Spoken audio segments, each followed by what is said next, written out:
Ngomongin soal mobil nasional, ingatan kita mungkin bakal langsung melayang ke berbagai proyek di masa lalu yang sempat bikin heboh. Tapi ujung-ujungnya layu sebelum berkembang. Nah, sekarang saatnya move on. Karena proyek Mobnas kembali memasuki babak baru yang jauh lebih fresh dan relevan dengan zaman. Kali ini pemerintah secara resmi menunjuk PT Pindad untuk mengembangkan kendaraan sedan bertenaga listrik yang ditargetkan mulai mengaspal pada tahun 2028. Langkah strategis ini bukan sekedar proyek coba-coba, melainkan bagian dari desain besar Indonesia untuk membangun industri otomotif yang berbasis elektrifikasi secara mandiri.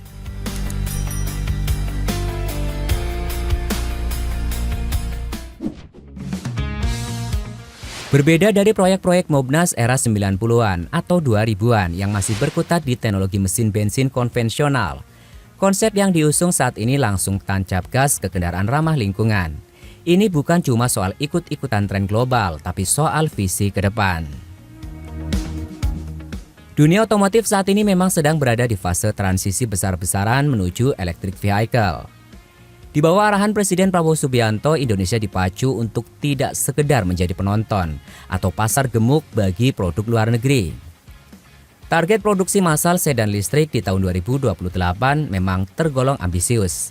Tapi tenggat waktu ini dinilai cukup rasional untuk mematangkan riset dan pengembangan, menyiapkan lini produksi hingga meracik strategi pemasaran yang pas.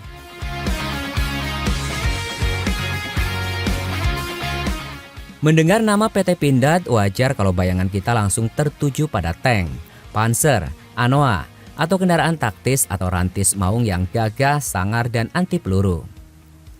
Lalu kenapa pabrikan alutsista ini tiba-tiba ditugaskan bikin sedan listrik sipil? Sebenarnya ini bukan hal yang mengagetkan. Pindad sudah memiliki engineering base atau basis rekayasa yang sangat kuat di bidang manufaktur kendaraan berat. Beralih dari mobil militer ke kendaraan penumpang bertenaga listrik memang butuh penyesuaian besar, terutama menyangkut aspek kenyamanan, estetika desain, keamanan standar jalan raya, dan manajemen suhu baterai. Namun belakangan ini Pindad sudah membuktikan kemampuannya lewat MV3 Garuda Limousine yang didesain khusus sebagai kendaraan kepresidenan. Fondasinya sudah ada. Dengan dukungan penuh pemerintah, Pindad bisa memaksimalkan skema transfer teknologi dengan menggandeng ahli-ahli otomotif terbaik untuk meracik sedan listrik ini.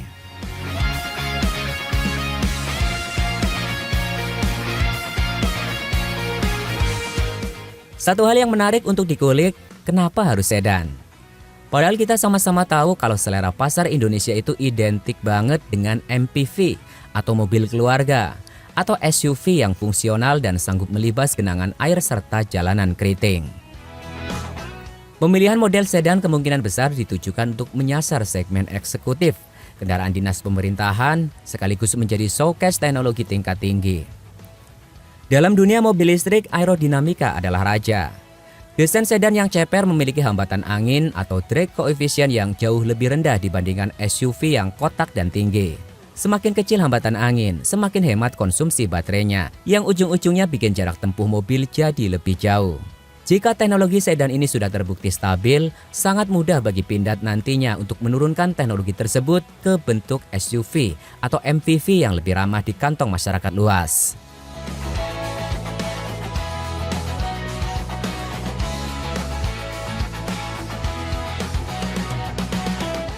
Rencananya basis produksi mobil listrik kebanggaan nasional ini bakal dipusatkan di Karawang, Jawa Barat.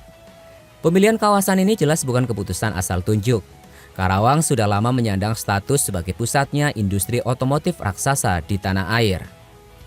Berbagai pabrikan otomotif besar dari Jepang hingga Korea Selatan sudah berpuluh tahun mendirikan pabrik perakitan di sini. Artinya, rantai pasok atau supply chain mulai dari ketersediaan baja, sasis, ban, interior, hingga vendor spare part berskala menengah sudah sangat matang. Memproduksi Mobnas di Karawang diharapkan tidak hanya melahirkan sebuah merek mobil baru, tetapi juga mendorong pertumbuhan industri komponen lokal dan menciptakan ekosistem kendaraan listrik yang solid dan terintegrasi.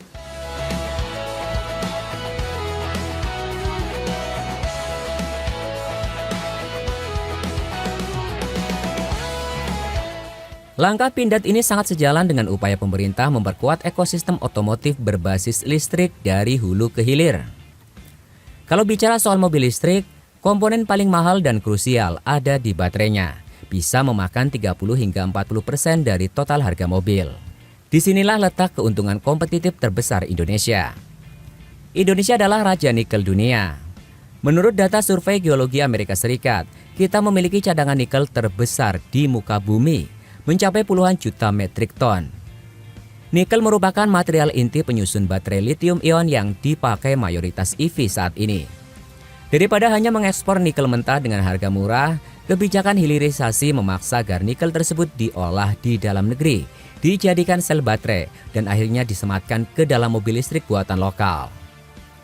Presiden sangat menekankan pentingnya kemandirian ini agar Indonesia benar-benar menjadi pemain utama dalam rantai pasok global, bukan sekedar pasar tempat pabrikan asing jualan.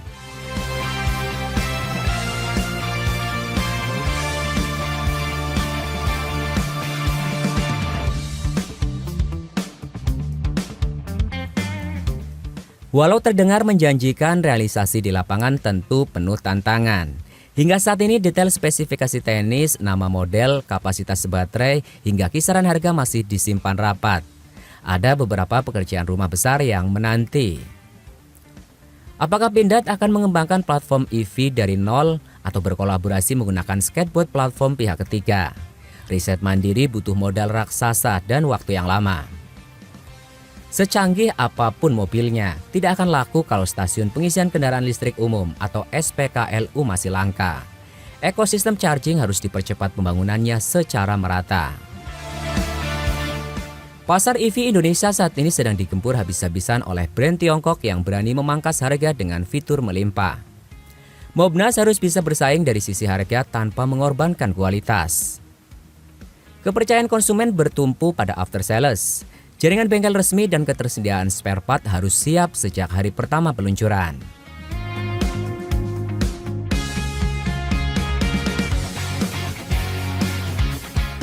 Pemerintah menyadari bahwa kolaborasi adalah kunci percepatan.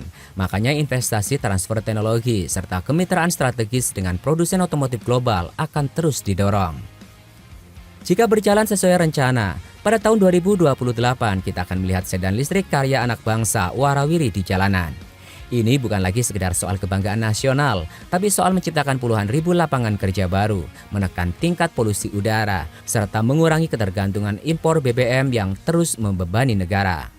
Proyek Mobnas kali ini punya modal yang jauh lebih masuk akal dan terencana. Mari kita kawal bersama.